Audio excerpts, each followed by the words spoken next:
I'm Jeff Schwab, and I'm the chairman of the Feast Committee for 2020. Obviously, we are not having a normal feast this year, but we wanted to bring you this opening and closing ceremonies to remind you of the fun, the fellowship, and the togetherness we have out here at the feast. We will all be back next year in 2021, even better and stronger, but for now, we wanted to keep you in that feast spirit in October so that you can join us and be ready for another fun-filled year next year.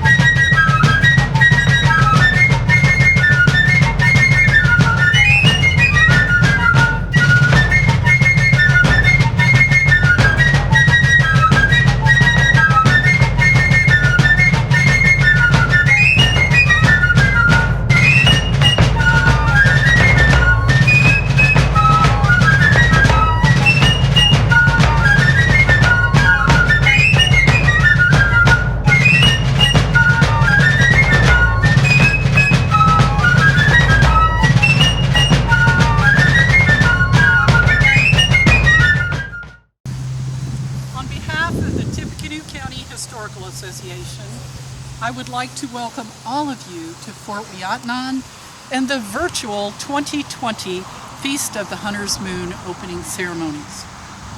The Feast of the Hunter's Moon is sponsored each year by the Tippecanoe County Historical Association in cooperation with the Tippecanoe County Park and Recreation Department and Visit Lafayette, West Lafayette.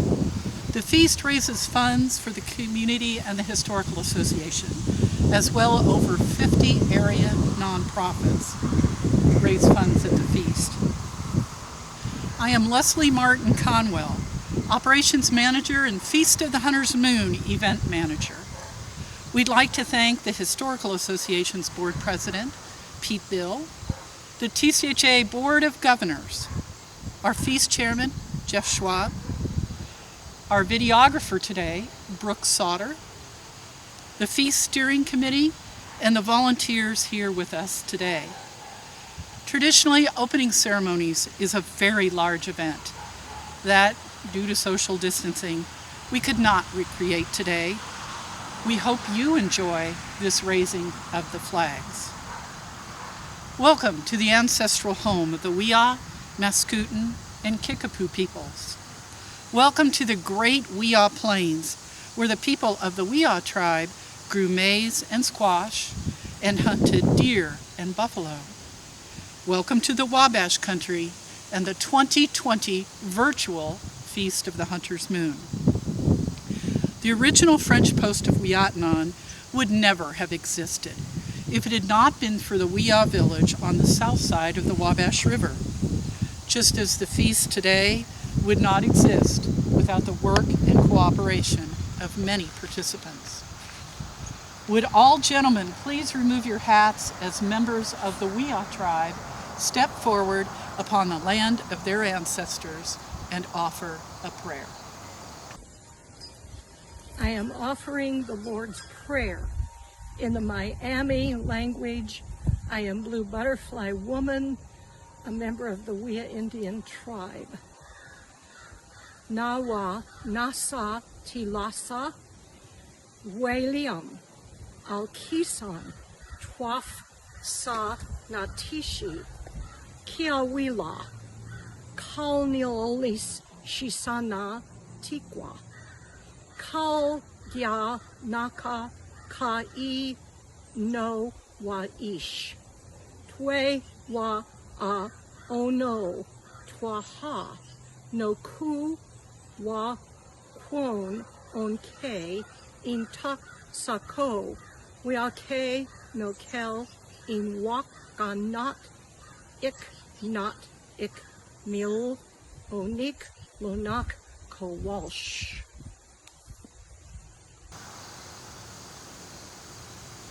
Out of respect for all people, flags, and traditions, the Bush family drum and dance will now sing an honor song. We now welcome the Niagara River Iroquois dancers to sing an honor song. Color guards to flagpole, please.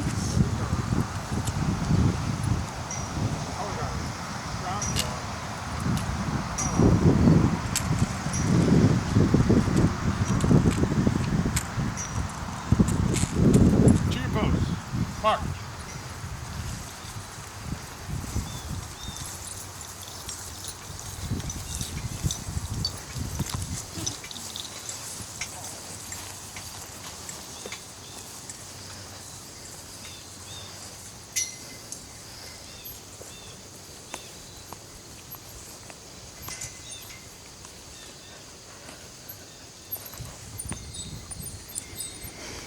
National Anthem by the 1st Michigan Fife and Drum Corps.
In the late 17th century, the French came to this area to trade.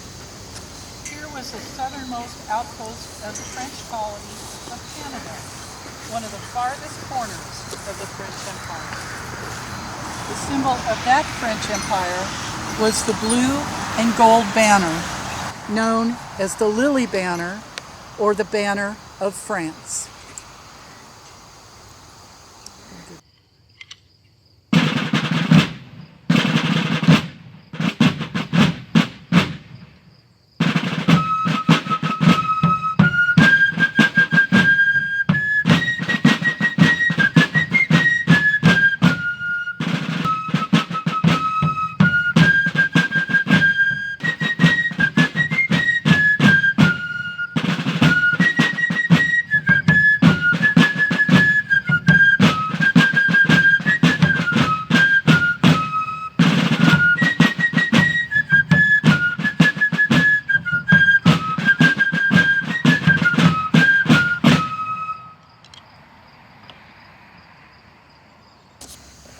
The native peoples were important to the fur trade and important to the rival European powers who wanted to control this rich territory.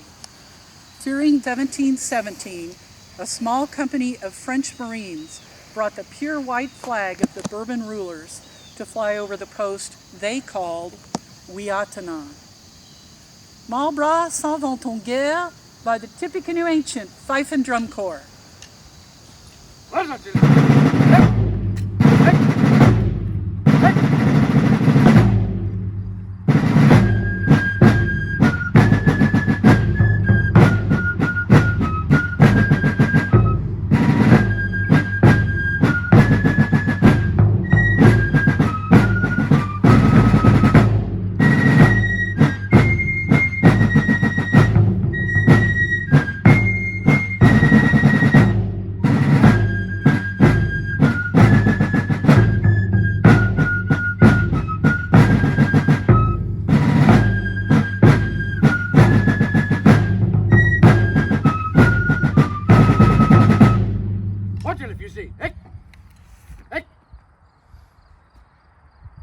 Ouiatenon was many things. It was a nearby settlement that as many as 2,000 to 3,000 native people called home. Ouiatenon was also a military post and trading center. From 1720 to 1760, this outpost amongst the Ouiah flourished as part of the European fur trade. In 1756, conflict between the British and French erupted into open warfare. Defeated by the British in the French and Indian War, France lost almost all her holdings in North America, and this post on the Wabash passed into British hands. Lieutenant John Butler and a detachment of Rogers Rangers brought the flag of Great Britain to Weatanon. God Save the King by the 42nd Royal Highlanders Band of Music.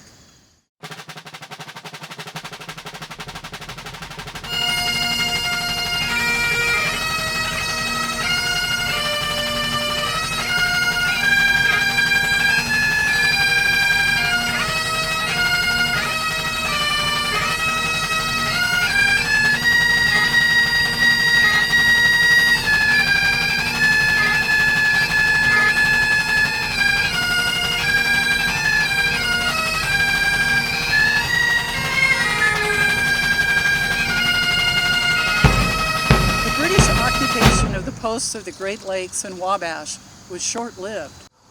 The native people resented their presence, and in 1763, the Ottawa chief Pontiac led an uprising and captured 7 forts, including Weatanon.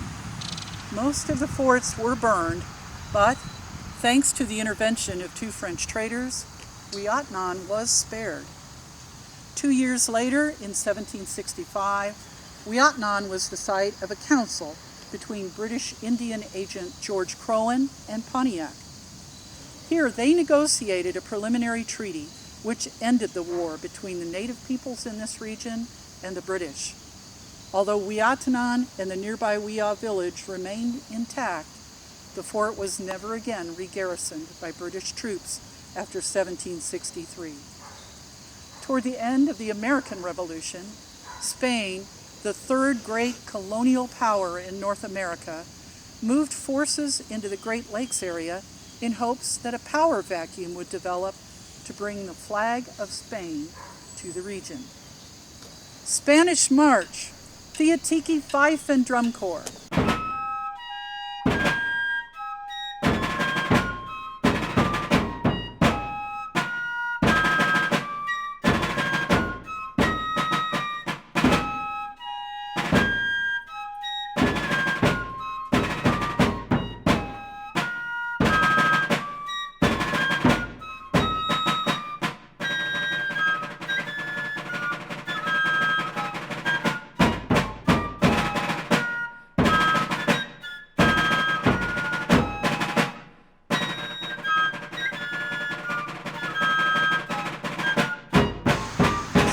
Presence in Indiana was brief. The Virginian George Rogers Clark sent a detachment to occupy Weatanon for the American forces of the Revolution. The inhabitants of the outpost surrendered, and thus the first American flag raised over Weatanon was the 13-striped red and green flag fashioned by Madame Godet at Vincennes.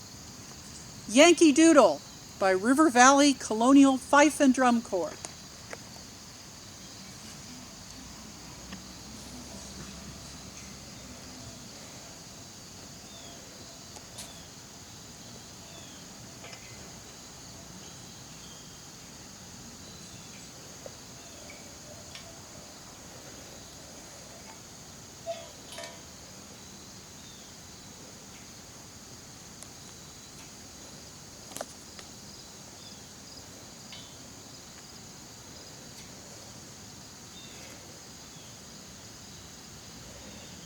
It was many years, however, before American control was firmly established in the region.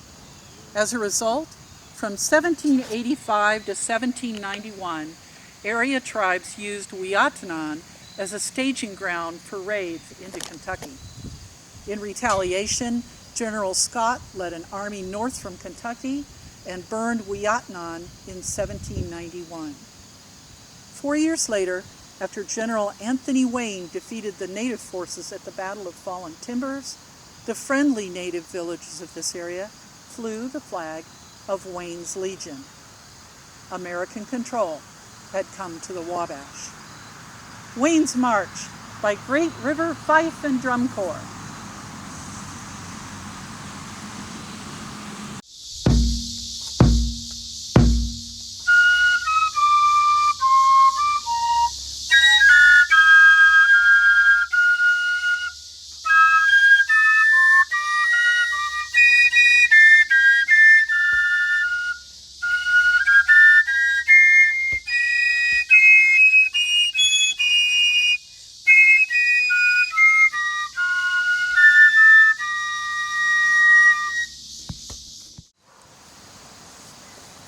Following the American Revolution, thousands of pioneers flowed into Indiana to carve their homes from the wilderness.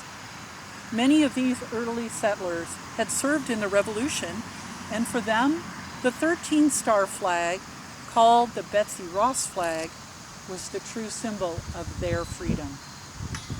Chester, Janesville Fife and Drum Corps.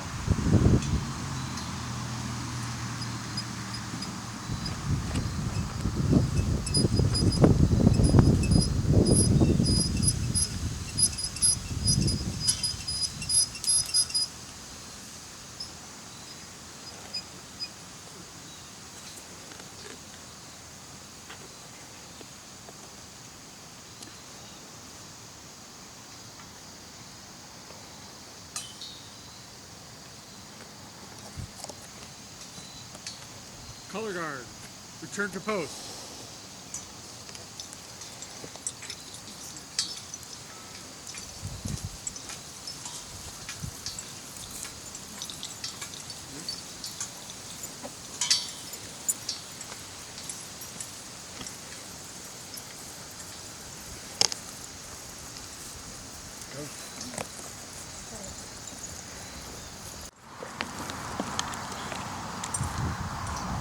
Shoulder. Huh.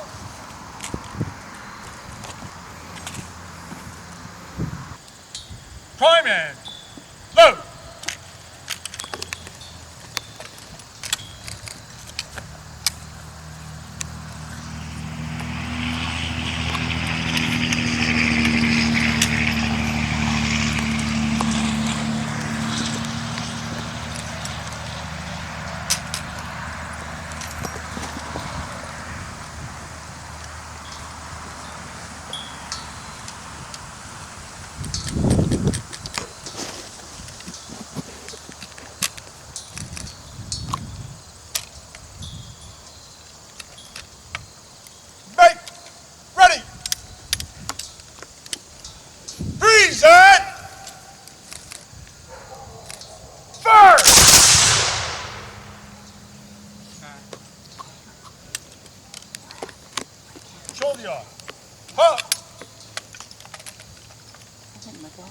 Secure your arms.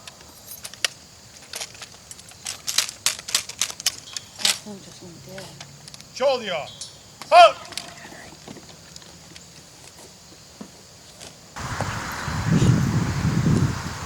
Although Fort Ouiatenon has been gone for 2 centuries, the spirit of peace and friendship lives on. As you enjoy the day, I urge you to remember all these historic times.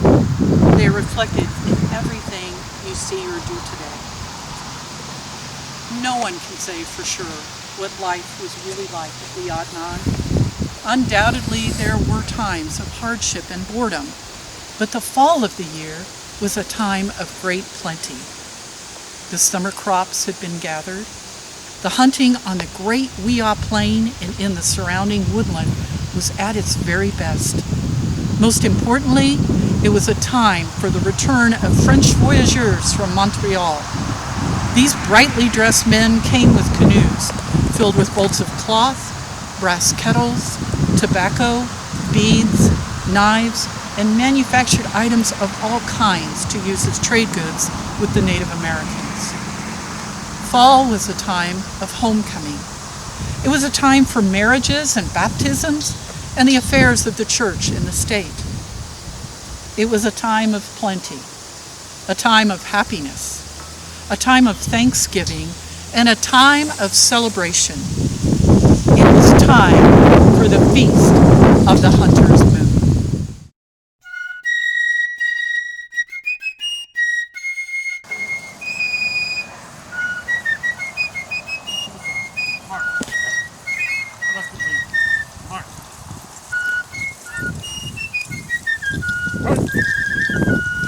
Go. Go.